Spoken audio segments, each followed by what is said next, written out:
పేదల భవిష్యత్ మారాలి, పేదల తలరాతలు మారాలి అనంటే మీ బిడ్డ వేస్తా ఉన్న ఈ అడుగులు ఎంత ముఖ్యమో, మీ బిడ్డ ఈ అడుగులు వేయడం ఎంత అవసరమో ఒక్కసారి ఆలోచన చేయమని మిమ్మల్ని అందరినీ కూడా కోరుతా ఉన్నా. గతంలో ఎప్పుడూ జరగని విధంగా, గతంలో ఎప్పుడూ చూడని విధంగా నా అక్క చెల్లెమ్మను వాళ్ళ కాళ్ళ మీద వారు నిలబడాలని, నా అక్క చెల్లెమ్మలకు ఏదో ఒక ఆదాయం వాళ్ళకి రావాలని, నా అక్క చెల్లెమ్మలకు ఓ ఆసరా, నా అక్క చెల్లెమ్మలకు ఓ సున్నా వడ్డీ, నా అక్క చెల్లెమ్మలకు ఆదాయాలు వచ్చే మార్గాలు చూపించడం కోసం ఒక చేయూత, నా అక్క చెల్లెమ్మలకు ఒక కాపు నేస్తం, నా అక్క చెల్లెమ్మలకు ఒక ఈబీసీ నేస్తం, నా అక్క చెల్లెమ్మల పేరిటే ఏకంగా 31 లక్షల ఇళ్ల పట్టాలు వాళ్ళ పేరితో రిజిస్ట్రేషన్. అందులో కడతా ఉన్నవి మరో 22 లక్షల ఇల్లు.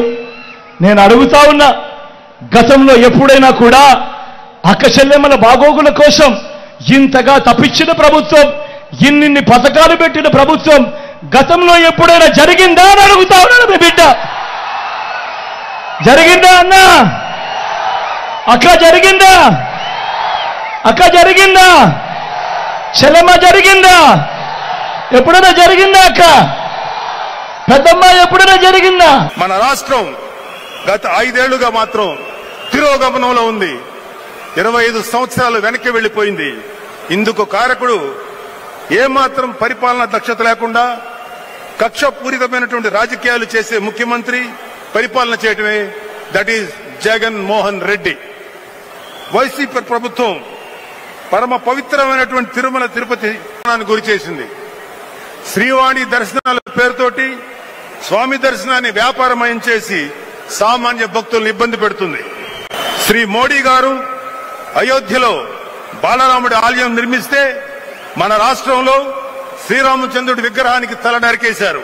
గల్ఫ్ దేశాల్లో స్వామి నారాయణ మందిరం నిర్మింపజేసినటువంటి మన మోడీ గారు మన ధర్మాన్ని విస్తరింపజేస్తుంటే మన వైసీపీ ప్రభుత్వం వారు మన దేవతామూర్తుల విగ్రహాలని చేతుల్ని నరికేస్తున్నారు, రథాల్ని తగలబెడుతున్నారు, హిందూ మతాన్ని అవమానిస్తున్నారు.